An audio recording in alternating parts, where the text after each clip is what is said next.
ವಿದ್ಯಾರ್ಥಿಗಳ ಬದುಕಿನ ಪ್ರಮುಖ ಘಟ್ಟ ಎಸ್ಎಸ್ಎಲ್ಸಿ.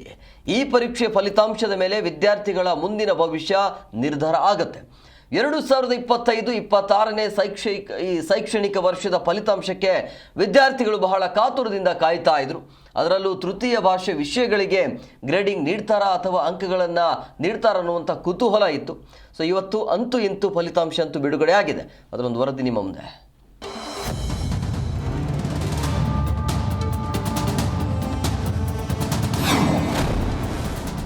ಎಸ್ಎಸ್ಎಲ್ಸಿ ಫಲಿತಾಂಶದಲ್ಲಿ 94ರಷ್ಟು ದಾಖಲೆ ಬರೆದ ಶಿಕ್ಷಣ ಇಲಾಖೆ.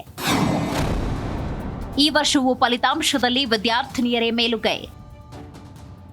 ಫಲಿತಾಂಶದಲ್ಲಿ ದಕ್ಷಿಣ ಕನ್ನಡ ಫಸ್ಟ್, ಕಲಬುರಗಿ ಜಿಲ್ಲೆ ಲಾಸ್ಟ್. 2025-26ನೇ ಶೈಕ್ಷಣಿಕ ವರ್ಷದ ಎಸ್ಎಸ್ಎಲ್ಸಿ ಪರೀಕ್ಷೆ ಫಲಿತಾಂಶ ಪ್ರಕಟವಾಗಿದೆ. 7,70,209 ವಿದ್ಯಾರ್ಥಿಗಳು ಪರೀಕ್ಷೆಗೆ ಹಾಜರಾಗಿದ್ದು, ಅದರಲ್ಲಿ 7,24,794 ವಿದ್ಯಾರ್ಥಿಗಳು ಉತ್ತೀರ್ಣರಾಗಿದ್ದಾರೆ. ಈ ವರ್ಷ ಒಟ್ಟು 94.1% ಫಲಿತಾಂಶ ಬಂದಿದೆ. ಹಿಂದಿನ ವರ್ಷಕ್ಕೆ ಹೋಲಿಕೆ ಮಾಡಿದ್ರೆ ಈ ಬಾರಿ ಫಲಿತಾಂಶದಲ್ಲಿ ಭಾರಿ ಏರಿಕೆ ಕಂಡು ಬಂದಿದೆ. ಕೆಎಸ್ಇಎಬಿ ಅಧಿಕೃತ ವೆಬ್ಸೈಟ್ನಲ್ಲಿ ಮಧ್ಯಾಹ್ನ 12 ಗಂಟೆಗೆ ಫಲಿತಾಂಶ ಬಿಡುಗಡೆ ಆಗಿದೆ. ಎಸ್ಎಂಎಸ್ ಮೂಲಕ ವಿದ್ಯಾರ್ಥಿಗಳಿಗೆ ಫಲಿತಾಂಶ ಸೆಂಡ್ ಮಾಡಲಾಗಿದೆ. ಈ ವರ್ಷದ ಫಲಿತಾಂಶದಲ್ಲಿ ಮತ್ತೊಮ್ಮೆ ಬಾಲಕಿಯರು ಮೇಲುಗೈ ಸಾಧಿಸಿದ್ದಾರೆ.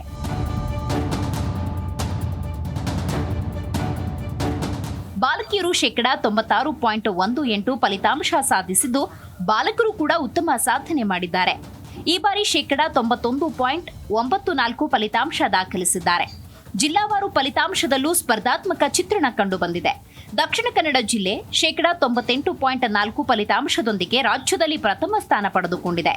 ಇನ್ನೊಂದೆಡೆ ಕಲಬುರಗಿ ಜಿಲ್ಲೆ 85.06% ಫಲಿತಾಂಶದೊಂದಿಗೆ ಕೊನೆಯ ಸ್ಥಾನದಲ್ಲಿದೆ.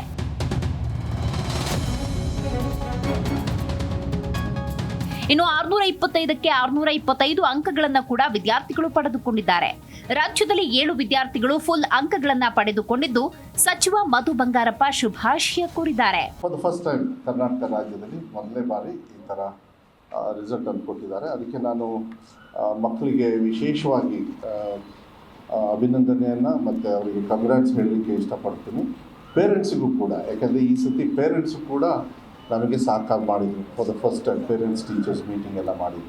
ಅದಕ್ಕೆ ನಮ್ಮ ಸರ್ಕಾರದ ವತಿಯಿಂದ ಅವರಿಗೆಲ್ಲರಿಗೂ ಕೂಡ ಧನ್ಯವಾದಗಳನ್ನು. ಮತ್ತೆ ಟಾಪ್ ರ್ಯಾಂಕ್ ಪಡೆದ ವಿದ್ಯಾರ್ಥಿಗಳು 625ಕ್ಕೆ 625 ಅಂಕಗಳನ್ನು ಪಡೆದ ಪಟ್ಟಿಯಲ್ಲಿ ಚಿಕ್ಕೋಡಿಯ ಪ್ರಾರ್ಥನಾ ನಾಗಪ್ಪ ಬಿರಾದರ್, ದಾವಣಗೆರೆ ಜಿಲ್ಲೆಯ ಭರತ್, ಚಿಕ್ಕಮಗಳೂರು ಜಿಲ್ಲೆಯ ಬೃಂದಾ ಎಂ ತಪ್ಸೆ, ಬೆಂಗಳೂರಿನ ಉತ್ತರ ಭಾಗದ ಧನುಷ್ ಸುಧೀರ್, ಉಡುಪಿ ಜಿಲ್ಲೆಯ ಪ್ರೀತಂ ಜಿ, ವಿಜಯಪುರ ಜಿಲ್ಲೆಯ ಸೌಜನ್ಯ ಬಸವರಾಜ್, ಕಂದಕೂರ್, ರಾಯಚೂರು ಜಿಲ್ಲೆಯ ಸುಖದೇವ್ ವಿದ್ಯಾರ್ಥಿಗಳು 625ಕ್ಕೆ 625 ಅಂಕಗಳನ್ನು ಪಡೆದುಕೊಂಡಿದ್ದಾರೆ.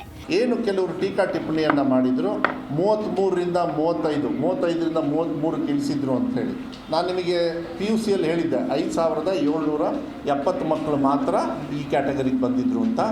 ಈ ಸತಿಗೆ ಇಷ್ಟು ಮಕ್ಕಳಲ್ಲಿ 7,70,000 ಮಕ್ಕಳಲ್ಲಿ ಬರೀ 1,532 ಮಕ್ಕಳು ಮಾತ್ರ ಈ 33-35ರಲ್ಲಿ ಪಾಸಾಗಿದ್ದಾರೆ. ಒಂದು ತಿಳ್ಕೊಳ್ಬೇಕಾಗತ್ತೆ, ನಾನು ಆ ತೀರ್ಮಾನ ತಗೊಳ್ಬೇಕಾದ್ರೆ ನಮಗೆ ಯಾವುದು ಅಡ್ಮಿನಿಸ್ಟ್ರೇಟಿವ್ ರಿಫಾರ್ಮ್ಸ್ ಅಂತ ಗೈಡ್ಲೈನ್ಸ್ ಬರ್ತದೆ.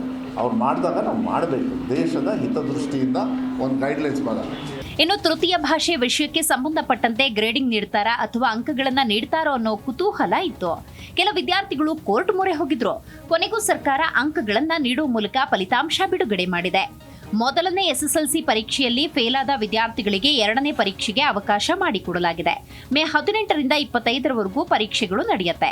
ಪ್ರತಿ ವರ್ಷ 3 ಪರೀಕ್ಷೆಗಳನ್ನ ನಡೆಸ್ತಾ ಇದ್ರು. ಆದ್ರೆ ಈ ವರ್ಷ 3 ಪರೀಕ್ಷೆಯ ಬದಲು 2 ಪರೀಕ್ಷೆ ಮಾತ್ರ ನಡೆಯುತ್ತೆ. ಇನ್ನು 625ಕ್ಕೆ 625 ಅಂಕವನ್ನ ಪಡೆದ ವಿದ್ಯಾರ್ಥಿಗಳು ಬಹಳ ಖುಷಿಯಲ್ಲಿದ್ದಾರೆ. ಇದರ ಜೊತೆಗೆ ಬರುವ ವರ್ಷದಲ್ಲಿ ಬರೆಯುವ ವಿದ್ಯಾರ್ಥಿಗಳಿಗೂ ಕೂಡ ಕಿವಿ ಮಾತು ಹೇಳ್ತಿದ್ದಾರೆ. ಫೇಲ್ ಆಗಿರೋರು ಅವ್ರ ಮನೇಲಿ ಪ್ರಾಬ್ಲಮ್ಸಿಂದ ಅದರಿಂದ ಫೇಲ್ ಆಗಿರ್ಬೋದು. ಆದರೆ ಇವಾಗ ಅವರು ಚೆನ್ನಾಗಿ ಓದ್ಬಿಟ್ಟು ಮತ್ತು ನಮಗೆ ಎಕ್ಸಾಮ್ ಇರುತ್ತಲ್ಲ, ಆವಾಗ ಚೆನ್ನಾಗಿ ಓದಿ ಒಳ್ಳೆ ಮಾರ್ಕ್ಸ್ ತೆಗಿಯೋಕ್ಕೆ ಸಾಧ್ಯ ಇದೆ. ಸ್ವಲ್ಪ ಕಡಿಮೆ ಮಾರ್ಕ್ಸ್ ಬಂದಿದ್ರು ಅವರಿಗೆ ಅವರು ಮೋಟಿವೇಶನ್ ಹಾಳು ಮಾಡ್ಕೋಬಾರ್ದು. ಅವ್ರು ಹಾರ್ಡ್ ವರ್ಕ್ ಏನಾಕಿರ್ತಾರೆ ಅದು ನಿಜವಾಗ್ಲೂ ಹೆಲ್ಪ್ ಮಾಡುತ್ತೆ ಅವರನ್ನು. ಮಾರ್ಕ್ಸ್ಗಿಂತನೂ ಹಾರ್ಡ್ ವರ್ಕ್ ಇನ್ನೂ ಮುಖ್ಯ ನಾವು ಹಾಕೋದು ಎಕ್ಸಾಮ್ಗೆ ಓದುವಾಗ.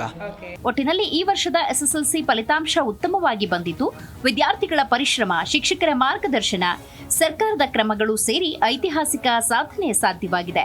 ಇದು ಶಿಕ್ಷಣ ಇಲಾಖೆ ಹಾಗೂ ರಾಜ್ಯ ಸರ್ಕಾರಕ್ಕೆ ಕೀರ್ತಿ ತಂದಿದೆ. ಭವ್ಯ ಸುನಿಲ್, ಜಿ ಕನ್ನಡ ನ್ಯೂಸ್, ಬೆಂಗಳೂರು.